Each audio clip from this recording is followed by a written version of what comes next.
So, Abu Dhabi 23, season finale. A bit anticlimactic, if I'm honest. Definitely not one of the better races of the year. Uh, Verstappen won. I mean, Mercedes looked a bit,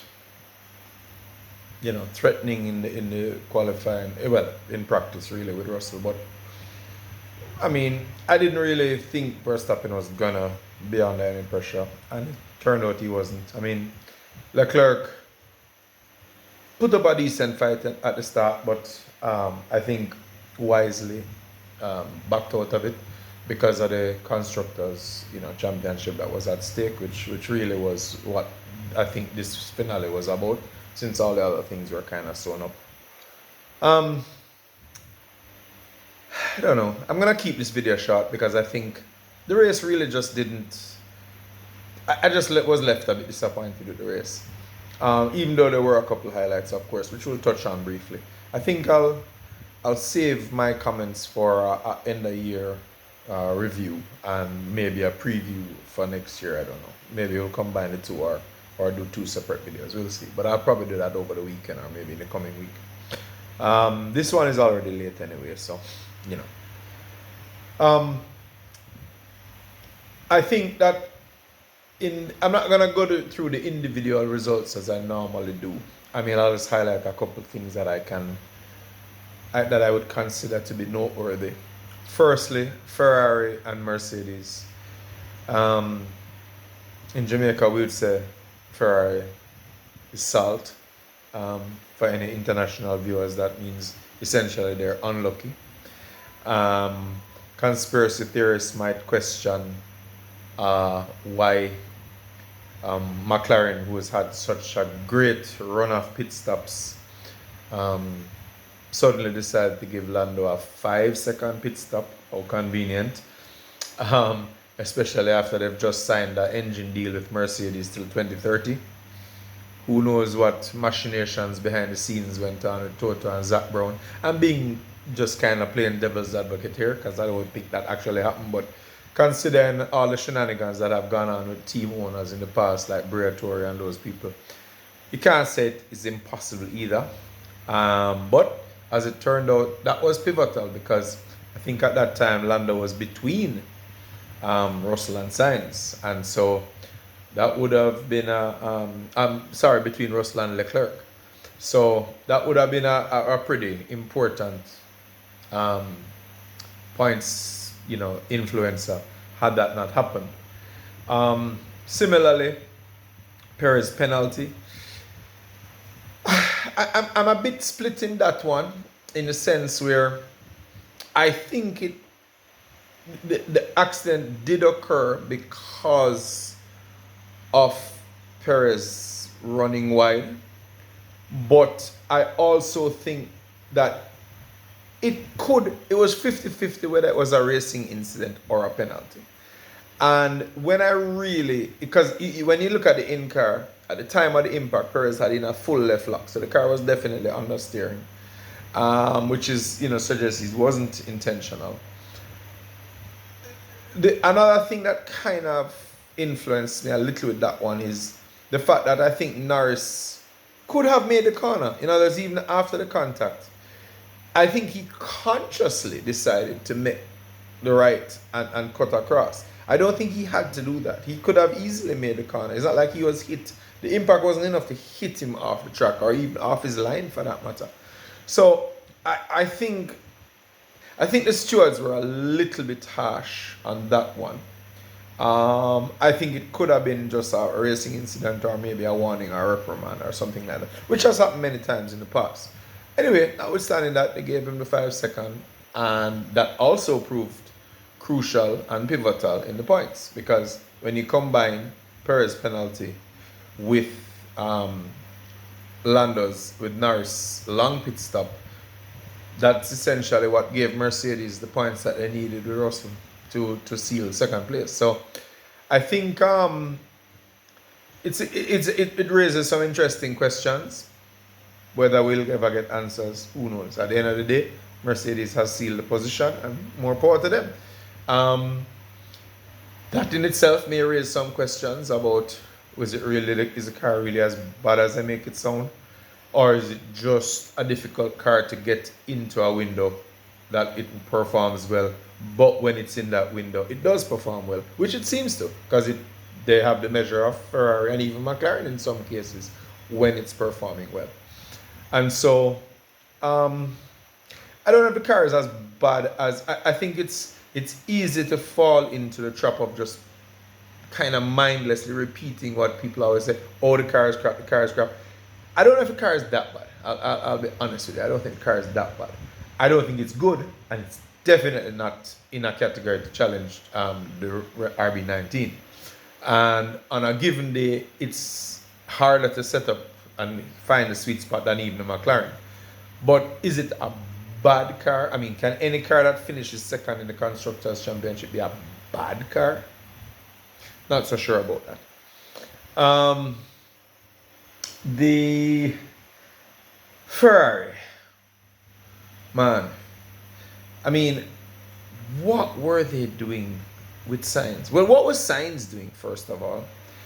And then I'm not sure.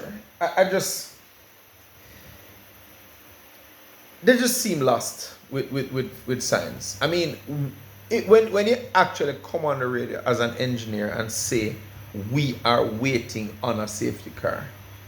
In other words, you're literally making a strategy decision on something that may not happen. I would question the sanity of that. Not even the logic of that, but the sanity of that. If I was a driver and I call back to my engineer and said, hey, what's the plan? What are we doing here? And your answer is, we're waiting on a safety car. I think I would be very, very worried about what's coming next. And the thing is, if you use data, if you're data driven, which all strategies should be, Abu Dhabi doesn't have that many safety cars. I mean, because there's a tendency to have a recency bias because of what happened in 21. But the reality is Abu Dhabi isn't a traditional safety car track. It's not like a street circuit or whatever. It didn't have rainfall or anything. There was no mitigating circumstance why we would have a lot of safety cars. So for Ferrari to be planning on that, to me, is, I don't know, just don't make sense. But then, in a Ferrari-esque way, it probably makes sense because nothing that they do, in my opinion, makes sense. And so it probably makes perfect sense to them to do nonsense. Who knows? Couple other things that I mean, again, as I said, I wasn't going to go through too much detail for this race. Yuki, fantastic race. Very proud of him. AlphaTauri in general actually has made some decent strides. I think they're on an interesting development path. Whether that will carry any momentum into next year remains to be seen. But I would say outside of the top 4 or 5 teams, AlphaTauri is now, I would say, comfortably at the head of the midfield pack. Certainly miles ahead of Haas and Williams, and on any given day, better than Alpine and Alfa Romeo, for example. And so I would say that let's touch on, I would say that AlphaTauri is on the rise. I was impressed with Yuki. I think it was a good drive. I think he certainly has, without question, cemented his place for next year. Not that I thought that was in any doubt. I actually think he's done enough to deserve that. Humbled his much higher ranked teammate, which is good. McLaren, Norris drove a decent race. I thought he drove well. In fact, I've been hearing, I watch a lot of other channels, YouTube, and various Formula One inputs from all different sources. And it's interesting to hear different perspectives. And one of the things I hear a lot of people say is, how good Piastri is and how much mistakes Norris is making because of that. I'll be honest with you. I don't necessarily buy into that logic. I think if you look at this year, the results, Norris has is light years ahead. I think he's more than 50% better in terms of race results. Yeah, Piastri might be strong in qualifying sometimes, but I think in terms of race, there isn't any comparison. I mean, Norris is like miles ahead of him in terms of where they finish. I think it's there's no comparison. And so racecraft is on a different level. I think Norris is much better, and right now anyway, he's a better driver. Will Piastri improve with experience? Yeah, sure, of course he will. And is he a great rookie? Without question of a doubt. Certainly the best at this set by a mile.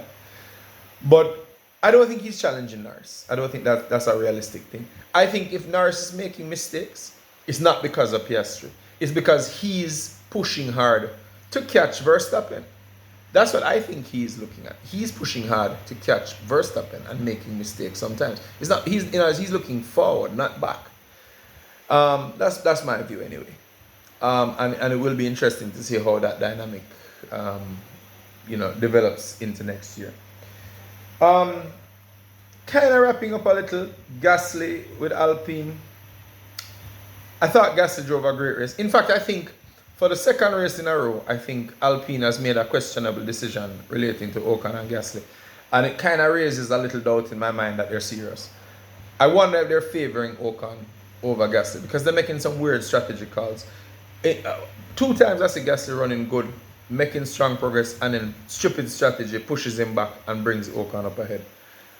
I don't know. That's kind of look weird. Not sure what's going on there, and I don't know why what's motivating that. Some of those decisions from the team. I think also Aston Martin did a decent job. Stroll did a decent job, in fact. 2 races in a row now. Did a decent job. Alonso finished ahead of him, but both of them performed creditably. Got some good points for their team. In general, has Alpha, I don't know what they're doing. Screwing around. Williams, I thought the strategy was weak as well. Not necessarily, producing the results I wanted. They still pulled through, but, I think it is not a surprise that AlphaTauri got ahead of them. That's about it. I think I'm going to wrap there. I think, in general, just not a great race. Less than impressed with some of the results, and I just continue to be flabbergasted at how bad Ferrari is, how good they are at shooting themselves in the foot. Just utter disappointment for me. I think I'll get into more detail when I do the year review, and then we can look at some different permutations and other, I think, external factors that might be taking place. But for now, that's it for Abu Dhabi. All right.